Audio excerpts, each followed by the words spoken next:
Yes, my friends, the New England Patriots are once again at the center of the spotlight, showing the entire world that this franchise never loses its winning spirit. There are competent people making big decisions behind the scenes and relentless leaders on the field, and honestly, I'm sure Patriots Nation is feeling this energy just as strongly as I am. But before we dive into the first breaking news of the day, I have a question for you. What score would you give for all the work that's being done to bring the Patriots back to the top? In my opinion, they deserve a perfect 10. I swear, I haven't been this excited in decades. I believe a lot of people are convinced this roster can take us to another Super Bowl, and honestly, I don't doubt it for a second. We're going to get there. But hold that excitement, because we'll talk more about it in a moment. For now, let's jump straight into the first news story of the day. Go Pats! Another day, another name emerges in the ever-growing list of wide receivers being linked to the New England Patriots. But this time, it feels different. This time, it's not just smoke. There's a legitimate fire building around the idea of bringing Jauan Jennings to Foxborough. A move that could reshape the Patriots offense in a way we haven't seen since the glory days. But is it the right move? Is it the right time? And most importantly, is he the right guy? Jauan Jennings has demanded either a contract extension or a trade from the San Francisco 49ers. That alone is enough to send waves through the NFL rumor mill.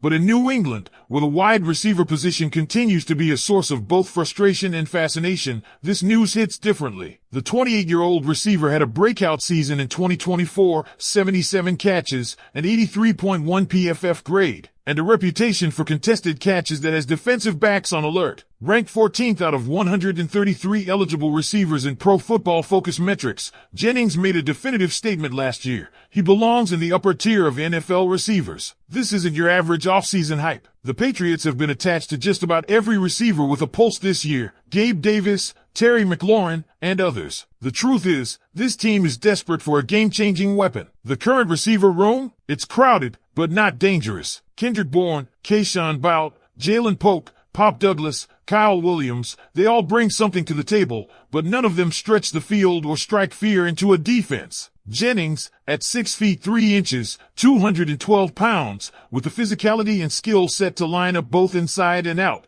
changes that equation entirely. Imagine a true deep threat pairing with rookie quarterback Drake Maye, who possesses a cannon for an arm. In 2024, that arm was largely wasted without a proper vertical option. Keyshawn Bout was serviceable, but at 5 feet 11 inches, he doesn't bring the same aerial dominance that Jennings can. Watch Jennings' tape. Every highlight shows him climbing the ladder and pulling the ball down at its apex. He doesn't just run routes, he attacks the football. And that's precisely what this offense is missing. Sure, the Patriots went out and got Mac Hollins this offseason, a solid veteran presence. But let's be honest, Hollins doesn't move the needle. While his hands are dependable and his work ethic is unquestioned, he simply doesn't offer the same upside. Jennings, despite having played with what many consider to be an overrated quarterback in Brock Purdy, managed to produce a season that puts him in rare company. His contested catch rate of 63% dwarfs Hollins' 58%. And while Hollins may drop fewer passes, that stat is less meaningful when you're only catching 31 passes a season compared to Jennings' 77. The obvious question is, what would it take to get Jennings in a Patriots uniform? One fan proposal on Twitter suggested a 2026 third-round pick in Keyshawn Bout in exchange for Jennings. That idea sparked immediate backlash. Giving up a young,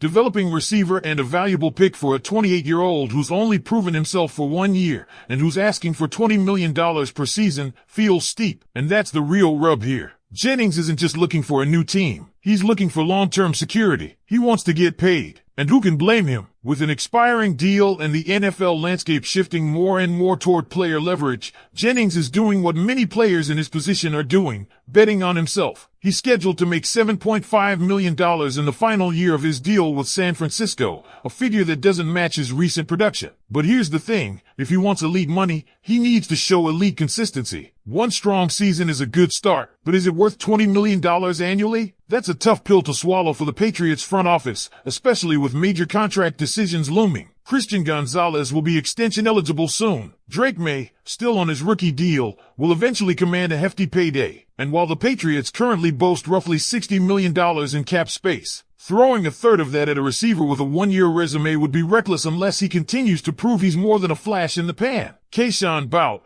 despite a slow start to his NFL career, began to show signs of life once Drake Maye took over the offense. In 2024, he posted 43 receptions for 589 yards, a 13.7-yard average, and 3 touchdowns. That's not elite production, but it's progress, and he's still only entering his 3rd season. Letting go of that kind of potential for a one-year wonder who turns 29 next season? It's a high-stakes gamble. Still, you can't ignore the need. Training camp is just days away. Public practices are around the corner. The Patriots are actively searching. They're not satisfied with the status quo. They want more. They need more. And Jauan Jennings could be the piece that elevates this offense from frustrating to formidable. But at what cost? The conversation is happening now. The question is out there. Should the Patriots pull the trigger on a trade for Jauan Jennings? Should they meet his contract demands, or wait to see if he proves himself again in 2025? This is a move that could define the next chapter of Patriots football, especially with a rookie QB who needs weapons,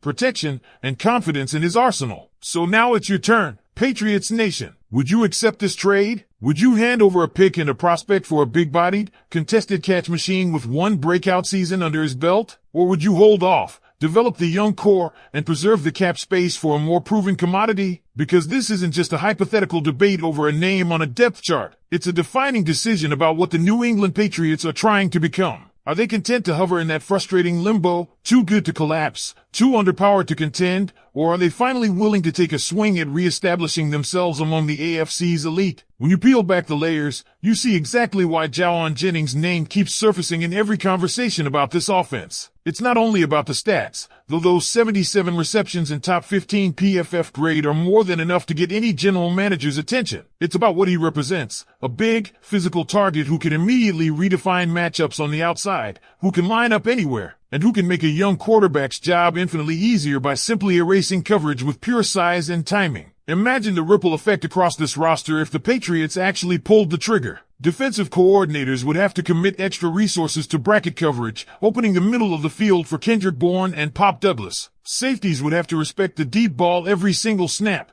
giving Drake Maye cleaner windows on intermediate routes. And most importantly, the offense would finally have an identity beyond grind-out drives and hope the defense bails us out. But before you get too caught up in the highlights, you have to think about the other side of the ledger. Because there's no ignoring the truth. New England's roster is still in a fragile transition. The offensive line improved last year but is far from dominant. Drake Maye has all the tools but is still a rookie quarterback learning the speed of the league. And the idea of giving up a draft pick plus the cap commitment of a $20 million per year contract for a 28-year-old receiver who's only logged one season as a true WR1. It's a bold proposition that could just as easily backfire. Consider the financial dynamics for a minute. Christian Gonzalez, after a standout rookie season, is likely to demand a top-of-market extension when he's eligible. You have a first-round quarterback who, if he develops the way the Patriots hope, will eventually need a record-setting contract. And even if you have $60 million in cap space today, that number evaporates quickly when you start handing out elite deals. And that's why Elliott Wolf and the front office have been so cautious.